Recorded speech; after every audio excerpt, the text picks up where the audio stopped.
weddings have been done the same way since the 1950s, before even. And so I really vibe and get so excited when people come to me and they want to do something that is non-traditional and something that's wildly different to what's been done before. Because essentially that's how I've built my business and become successful, is because I don't do what has been done since the 1950s. Welcome to the AHA podcast, a podcast that shares moments of realization that help to spark change, whether big or small.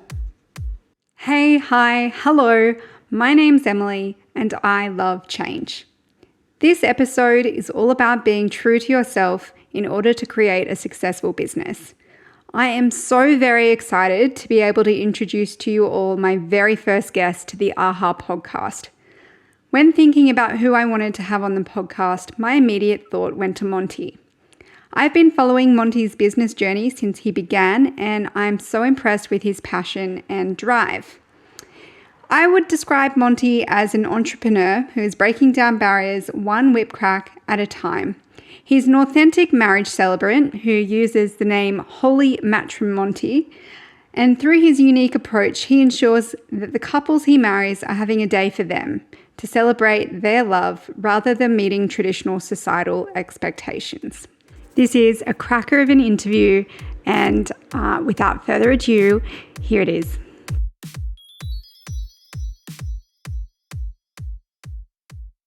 Right, Monty, I'm so excited to welcome you to the AHA podcast. Thank you so much for having me on. I'm so pumped to be here, and to be your first interviewee is pretty cool. So thank you. So I thought I would get the ball rolling by asking you, if you were to be any animal in the world, what animal would you be and why? Ooh, I had a crush on platypuses. Is that the plural or is it platypi? I don't know. Platypi. when I was young, and I literally had this conversation very recently where it was like a toss-up between dolphins and platypus, and I think platypus is the winner. They're like Sid from the 2000 Olympics. That's what did it for me. So like the mascot thing. So I don't know why that's so random, but it's like definitely platypus. Excellent. So obviously my podcast is all about an aha moment. So I was wondering, what was life like for you before your aha moment? Well, for me, I actually thought my life was pretty well on track doing what I was doing. I was managing a cafe in Newcastle at the time on Derby Street, which is like the food hub of Newcastle. Had a pretty good gig, and sort of, over the space of 18 months had built a bit of a reputation in hospitality and thought that was where my life was headed. But there was still an underlying sort of, factor there where I think working for myself would have been a bit more enticing than working for someone else. But there wasn't really an opportunity in that space at that time. And, I had a good gig, was, on a salary and that sort of stuff. So I just thought that's where I was heading for a long while yet, until maybe down the track could save enough money, buy my own cafe and run that as if that was going to be what I continued doing. So a bit of hospo career. Prior to that was a farm background. So a bit of a wild change, but just had been in Newcastle for a few years and loved doing what I was doing. What made you move to Newcastle? Straight out of school, started working on a farm and loved it. And the opportunity was amazing and the work was very interesting, but it was still, a stage of life that I was at, and, a personal situation was not really, the farm life wasn't really conducive to longevity in that situation. So I kind of made the call and had a brother down in Newcastle who said he could help me find some work down there. So that was sort of the change, and it was a very much needed tree change from the farm because that's all I'd ever known. So I moved to Newcastle not really knowing what was going to happen from there, and things sort of just presented themselves at the right moment, and that's where things headed from the farm. So yeah, I love that. So what was a moment of realization for you that helped to spark change? So I guess from the hospo career to what I'm doing now, it was more so just an opportunity sort of arose where and this is years before I actually made the jump to what I'm doing now, but I emceed, co-hosted that reception for some good friends back at the farm with my mate, and we did a bit of a comedy sketch as a co-host MC sort of gig, and it was a lot of fun, and we got some great feedback from that. And only a few months after that, it was a conversation about whether I could be a celebrant. And to be honest, the first step in that direction was coming up with the business name, not actually putting any more thought into it other than Holy Monty. And that was sort of a bit of a kick along. Everybody loved that idea and thought that was hilarious, and nothing really eventuated from that for a while until my brother got engaged.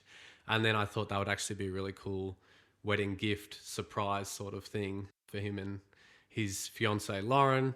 So I actually started studying to be a celebrant, but really the biggest kind of starting point from that was based around the business name, and having co-hosted one wedding reception beforehand, which is a different sort of gig, same sort of line of work, but it was a lot of fun. And I thought maybe that's something I could do for him. So how did you come up with the name Holy Monty? Honestly, it was enough beer involved. I could have come up with a lot of great things that night. It's honestly one of those things I just spat it out at the dinner table, and some people had to leave the dinner table. They were crying of laughter because they thought that was just that gold. And yeah, I thought that, well, this is pretty cool. Holy Monty. But also on that, play on words. I'm not a very holy man, so I've had to kind of explain that as I've gone along in business, which if, you see me now, you can very well get that picture from the get-go. But it's been a fun journey to show a different side to just, it's not like you build a business from the name, which people think a lot of the time that you do. Yeah, absolutely. Yeah. So I was wondering how you felt after your first kind of wedding celebrant adventure, marrying your brother. Well, initially the plan was to just marry him and then continue my hospo career, which I was loving. But in the moment where I married my brother to his now wife was it was a life-changing moment and experience, in that the feedback I got and just actually being in that moment and being able to do such a cool thing for my brother was pretty special and game-changing. In that I thought, well, I had so much fun doing this, and I kind of have such a different approach to this industry that perhaps there is an opportunity here to pursue this in a bigger way. So what I went into thinking was going to be a one-off kind of moment actually turned into starting this fire within me, which, I wanted to then say, all right, well, let's make this bigger and pursue this and see if I can actually have a crack at this long term. So it was a very quick transition. That was December 2017. I married him. In January 2018, I quit my full-time job as a manager of a cafe to pursue this as a career. And I think the pressure and the not having a fallback plan or a plan B meant that I had to succeed at this. And so that hustle is something that, anybody that quits a day job to pursue a creative passion, they have a hustle it's like an unknown amount of time, but it's a hustle that I envy anybody that has, when they're doing that themselves. I know I had that one time in my business when I started, and I won't get that same hustle ever again.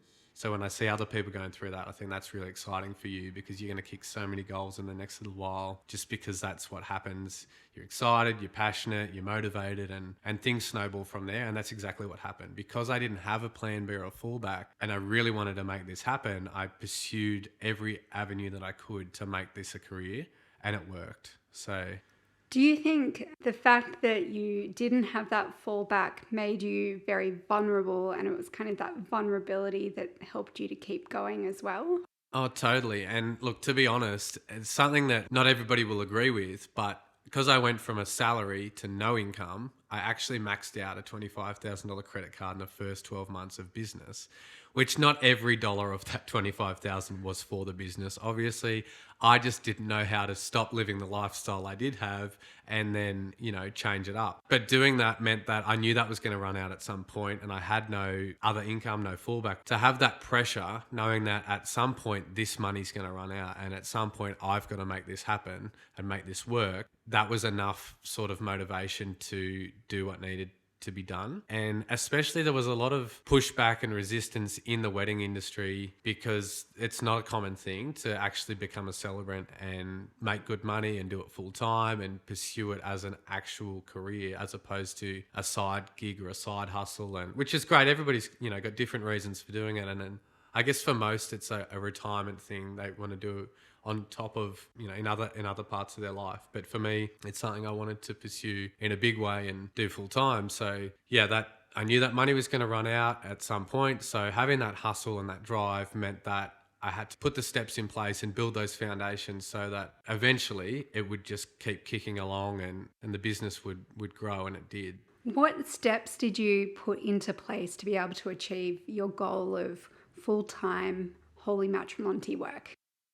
There was a lot of yes, but learning to say no was actually a bigger step in the right direction. So initially you start a business, you need every dollar that you earn because you've got no other income. Like I mentioned, I had maxed out the credit card. I had nothing else left to sort of help kick along. So I had to earn money from this business, which is how it, kept growing. But initially you just say yes to everyone and everything, and you sort of jump through hoops that you might not ordinarily want to jump through, and you become somebody that you wouldn't ordinarily want to become just to get the jobs and to keep the money flowing in. But when it comes to the actual day where you're marrying that person, or you're in a situation where you shouldn't really be in because you don't vibe with them or whatever it is, it makes you reflect and think, well, maybe if I had said no and held out a little bit and kept on track with what my values and what I believe in, then this situation wouldn't be what it is now. And that I turn up to a wedding and thinking, oh, I'm not really that well meshed with them. And instead you turn up so pumped for it, excited, knowing that you're the only one that should be there doing that gig. So learning to say no was actually a bigger part of my growth in business than saying yes. And because I was saying no to the wrong people. But that's such a tricky thing to navigate when you're starting a business and you're new, and especially in an industry where it's so competitive, so many people telling you there's not enough work, there's not enough money, you can't do this full time, whatever. So they're of a mindset where you've got to take on everything that comes your way. Whereas as soon as I started believing that, no, I've got something that's unique, I'm offering something different, and I've got my own sort of direction and angle in this industry, I can say no to people that I don't mesh with or vibe with, and I can say yes to the people that I do. Then the ones that I'm working with that I've said yes to and that they've essentially said yes to me as well, we work together to go hard in that direction, and things snowballed in the right way. So the no policy, saying no to couples it's not something anybody wants to do, but it actually means that when it comes down to their wedding day, I'm only ever turning up to people who I should be turning up there for. I get on really well with them. We're mates. We have a great time together. Can tell their story. It's believable. It's authentic. It's real. The guests can relate to that. They can get involved in it. And there's just an energy there that's conducive to what they were trying to achieve in their wedding day. Not me trying to turn up as this larrikin or cowboy or comedian or whatever to somebody that's super introverted or shy and they just don't mesh with. So, Oh, absolutely. I honestly think that having values is so important. So what would you say your values are in your business? big picture, Simon Sinek, it's the best quote ever. People buy why you do something, not what you do. And as a celebrant, I do the same job legally as every other celebrant in Australia. We're governed by the Attorney General to do a certain job. But that's only 10% of what I do on the day. So the other 90% is personality, entertainment value, charisma, all these things that get thrown into the day. So for me, value-wise, I want to be working with couples that value what I do and I value what they're trying to achieve. So it's got to be a two-way street in that, yeah, we do the legal stuff, they know that, but they're not really employing me to do the legal stuff. They're employing me for the environment, the atmosphere that I'm going to create for them and their guests. And it's because they value my take on the industry in that moment, in that I'm not so much focused on marriage, tradition, religion, love. I'm focused on a couple and their story. So I actually value getting to learn a couple's story and telling that to their guests in a way that reflects the couple. I'm not married and I'm not traditional and I'm not religious. So I don't really have anything to say about that stuff and people aren't there to hear that. So couples value the fact that I'm not going to just pretend to be somebody else or just talk about something for the sake of talking about it. Instead, I'm just going to get to learn their story and tell that how it should be told. Weddings have been done the same way since the 1950s, before even. And so I really vibe and get so excited of, when people come to me and they want to do something that is non-traditional and something that's wildly different to what's been done before. Because essentially that's how I've built my business and become successful, is because I don't do what has been done since the 1950s. Turning up to a wedding wearing cowboy boots, cracking a whip to start the show is not something that's happened before. And then, how I make it inclusive to all the guests and reflection of their personalities and relationship as to how I tell the story, that is different and that's non-traditional, and that's what their guests will come out and they will come out saying it's the best thing they've ever seen. So to have a couple that comes to me and says they want to do something that is so different, they want to change the complete flow of their day and the run sheet, and they don't want to be walked down the aisle by dad because they're not being given away. They want to dance in with their partner to music and things like that. That's like music to my ears, because I've done so many that even though everyone says we don't want traditional, there's still some elements that are very traditional still. So yeah, anybody that comes and wants to do something wildly different, I just absolutely love it, because to me, traditions shouldn't be continued just because they're called traditions. That's not a good enough excuse. Whereas to change something and make a new tradition today, that's a pretty cool thing to have, as your own legacy from your wedding. Is said, we started that tradition and let's continue from there. Absolutely. I love that. What is one of the most wild or non-traditional weddings that you have done?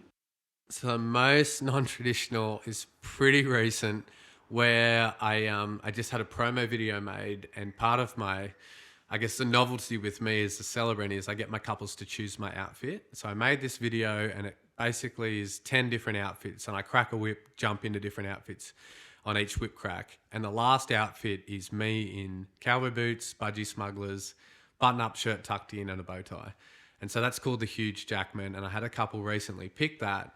And then on their day, and they're very wild couples, so much fun, non-traditional, non-religious, anything was sort of going to work with them. So I actually borrowed a priest's outfit and wore that to their wedding. And then they stripped that off me at the start of their wedding. And I was revealed wearing the budgie smugglers to do their ceremony. So their guests were completely shell-shocked, but like putty in my hand at the start of the ceremony, because they're expecting a really formal, traditional, religious ceremony that everybody's seen before, because I was standing there in a priest costume. But then when that got stripped off me at the start and I ended up doing their ceremony in budgie smugglers, it was a very, very wild wedding. And that's the sort of that's a career highlight for me, and definitely something I'll remember for a long time. And that's then snowballed because I've had another one do that since, and more people ask about it. So yeah, I think that when people see that sort of stuff and they say, okay, well, that's so against tradition and we can do something really fun and still get married legally, then yeah, let's do that. What a way to celebrate. I know. Something that I would also like to ask you, what was one of the biggest challenges that you have had on your journey? Probably the biggest challenge, which has actually made things snowball even bigger, is that the industry as a whole was very much in the mindset that there's a scarcity of work. And so there was a lot of competition. There's only so many people getting married and we can only charge so much. Everybody was just competing on price. And it was like a rat race to get those couples booked in. And my granddad was one of the people in the same mindset. He kept saying to me, don't price yourself out of the market. Don't price yourself out of the market. And so there was an average fee for, I guess, an average celebrant, which did the same sort of thing as everyone else, and that was fine. But when I came into the industry, I realized that I wasn't going to be an average celebrant, so I wasn't going to charge an average fee. And as things kicked along, the fee increased, and Granddad kept telling me over and over again, you're going to price yourself out of the market, price yourself out of the market. And he was right, I did. But I invented my own market. And that has been a huge element of my success, in that I wasn't relying on a market that already existed. Instead, I realized that there's something that people wanted that was not catered to. And it was something non-traditional, non-religious, a little bit fun, quirky, entertaining.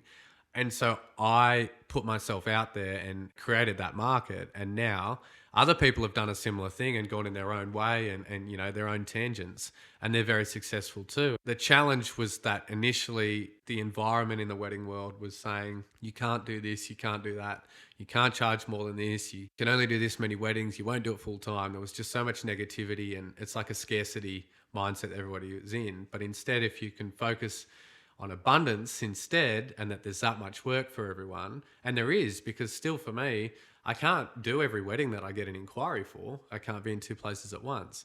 So it means that even though I've created this other market, there's still people, on a waiting list essentially to be part of what I'm doing. And that's a really cool thing, which I never thought was going to happen, because the mindset in the industry was definitely not like that when I started.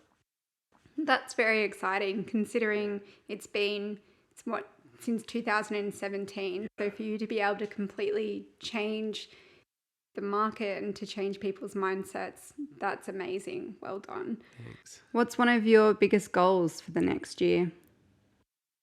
So by the end of 2021, I want to launch my own podcast, and I would be absolutely stoked to interview you as one of my interviewees, because I think this is so cool, being able to share my experience in business with you. And I know you've had a really cool journey as well in your life. So I think that would be something very valuable to be shared on my podcast. So one day that's going to happen, and you are going to be definitely on there. But in terms of this year's goals, in the education space, I want to create some video content, which is, the mentoring that I do at the moment is one-on-one, which is great. And I love that relationship I have with each mentee, but it's very limited in terms of my reach and capacity, because I can only be in one spot at one time. So I actually want to be able to educate and inspire people nationally, globally, on creative business and branding, marketing, making something out of whatever you've got at a base level. And I'm very passionate about that. So being able to help more people in the creative world, it would be a pretty cool thing to achieve. That would be a very cool thing to achieve. And I would be absolutely honoured to join you on your new podcast venture. Yes. Exciting. The full Monty. The full Monty. I don't think I could call it anything else, really. So what's the very next step? So as much as I love the wedding world in terms of, being with couples in that moment, it's epic. I'm obviously doing a lot of my work in the Hunter Valley. That's where I'm based. So next step is I want to be doing weddings in every state, and then eventually internationally, and really growing the business so that I can be traveling a lot with the work. And that's, just so I don't get bogged down in the Hunter Valley. It's beautiful there, but I've sort of done that now. So I want to be able to travel with what I'm doing and see different parts of the world and see how weddings happen in different areas. But second to that, I get as much of a kick out of mentoring other celebrants and other creative business people as I do from actually marrying couples. So I've been doing the mentoring thing for, a year now. And it really took off through COVID because there weren't many weddings happening, but people still wanted to grow their business. So the education front is something I'm really interested in. And I guess I've got a bit of a story where I've changed things around and made a business in an industry where most people really kick along at a certain level for however long and then tap out. Whereas I've grown something pretty rapidly and pretty big in not a long time. So seeing other people do a similar thing in whatever field they're in, whether it's other celebrants or photographers or wedding planners, these people are having huge successes in their businesses, and I love being part of that journey with them as much as being a celebrant. So the education world is something I'm very passionate about, and even just educating other couples about how you can have a day that's exactly what you want, not what other people want you to have. That's a really cool space that I'm interested in. I love that. Especially as, that's something that we have in common, is that love for educating. But also something that I think so cool is that you are able to continue through COVID, especially as all of these weddings, all of these events are being cancelled. You're able to still market yourself and your business through becoming more of that mentor, which is excellent. I have one question from that little segment.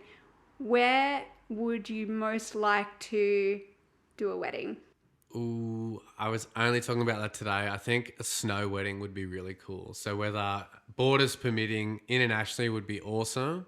But whether that's on the ice, in Antarctica or something would be epic, or just in the actual, in the Blue Mountains in the middle of winter. So I do summer mountain weddings, which are awesome, good views, but like a full winter wedding would be something really cool. And I guess I grew up in the cold. It's like never a pleasant time when you're not expecting it, but to actually go there for that would be really cool. So, quick question. It would be budgie smugglers, but with a fur coat. Yeah, I think I'd have to get fur budgie smugglers perhaps, and maybe some boot covers, insulated boot covers, something. Yeah, and a bit of a throw. Love it. Love it. Monty, what's been a highlight of your career? So even before I'd done my first wedding, a highlight was knowing that I would never actually have to say the legal words as being marriage in Australia between a man and a woman, because before I'd done my first wedding, marriage legislation changed and the marriage equality vote happened. And so marriage was then legal between two people. So going into my brother's wedding, knowing that I would never actually have to, discriminate against anyone in terms of what I was saying in a wedding was pretty cool. But that moment wasn't actually, I didn't find that out because I was watching the vote. I was actually at work one day and my brother rang me. I remember answering the phone in the cool room when I was getting something out, and he was crying because he was so happy that I would never have to say in my career that marriage was between a man and a woman. So he was so happy for me, knowing that I was going to be his celebrant. So that was a very emotional sort of moment for us as brothers, but it was so sweet of him to ring me and have that conversation. Yeah. I love that so much. Yeah. So, getting down to the crux of the aha, has there been a huge shift from starting your business and now? Absolutely has. So when I first started, I guess I was a product of my environment in terms of you get trained as a celebrant as every other celebrant does. And that's very much the guide as to what you've got to do in the industry. And so I came out being quite a formal, traditional celebrant because that's all I knew from the training and that's what I thought I had to do. And the only, I guess, personal touch or spin that I put on my brother's wedding was that I told their story because I knew their story. I've been around with them as long as they've been together, so I knew a lot about it and could personalize that ceremony, which was, I guess, more entertaining and fun for the guests because they could actually listen along and know what was going on. But in terms of the rest of the structure of a ceremony, it was still very much based around tradition and what had been done since the dawn of time in weddings. So probably 12 months into business, I had a huge rebrand. I guess it could have even been my second aha moment in that I realized that I didn't actually have to be the celebrant everybody told me I had to be and that I thought I had to be. And this is where I guess that saying no came into things was I wanted to do different things and I wanted to be more personal and put a different spin on weddings. So the more I pursued things in the direction I wanted to, the more I guess rebranded and created my own market. And so, yeah, about 12 months in, I realized I was not the formal, traditional, lovely celebrant. Instead, I was this semi-outrageous, whip-cracking, cowboy boot-wearing entertainer that was going to, entertain the pants off grandma and have a really good time in a ceremony, but obviously have a lot of balance there as well so that it wasn't just a piss take. It was fun and engaging, but also sentimental and emotional in the right ways. And as soon as I had that switch, my business exploded. And it's because people could see that and they could feel the passion that I had. And it's believable and it's real because I'm not making anything up. And it's me actually wanting to invest, a lot into the day and the couples wanting to do the same thing. So having that as a two-way street, we're both on the same page, that really kicked things along very quickly from there. It means that I've got the best job satisfaction ever. And early on in business, it was different. I was doing, weddings for whatever reason. I had to do I had to get the bookings, whatever. But now I'm never, ever turning up to a wedding where I don't feel like I should be the only one there with them and become good mates. And 90% of my life is social activities with couples I've either married before or I'm about to marry because we catch up for drinks, we have great chats and get to know each other and spend a lot of time in each other's lives before and after the big day. And that means that there is a lot of investment there. And yeah, I absolutely love what I do, and it never actually feels like going to work on the weekend because I get to work with really cool people. Love it. If any of my listeners want to reach out and have an outrageous wedding where they can have a lot of fun, what's your details? So the easiest thing is to just punch Holy Matrimony into Instagram or Google, and I'll be the first one that comes up. And you'll know pretty swiftly that I'm the one you're looking at. If you can see cowboy boots anywhere on the page, then I'm the one. Do you have any last words or anything that you would like to share with us? I think I look back at from when I started my business to now, and I'm so grateful that I did just completely go in the opposite direction to what everybody else was doing, because I'm now successful and got this business that I'm proud of. And it's completely different to any position I thought I would be in, and any position I guess I could have been in had I just stayed on the same track as everyone else. So carve your own path, do whatever you want to do. And if you're passionate about it and you're motivated, you will succeed. So don't feel like there's going to be somebody else that's going to lead you the whole way. You need to be the leader yourself and not be a follower. And yeah, you'll have a great time doing it. Excellent. Chase your dreams. That's it. Love it. Monty, thank you so much for coming in and speaking to me today. I'm absolutely honoured that you're my first guest. I'm so stoked to be here. Thank you so much for inviting me, and I wish you all the luck with the AHA podcast. I think it's such a great thing to be doing, especially because this has the capacity to inspire so many by just having the conversation and showing them that one little moment in time can change a whole lot for them. So very, very happy to be part of it. A huge thank you to Monty from Holy Matrimony, who came and spoke to me today about the importance of chasing your dreams and actively taking opportunities and creating new markets in business. Thank you for taking the time to listen to the AHA podcast. I can't wait to share more AHA moments with you. Until next time, folks, keep striving for change.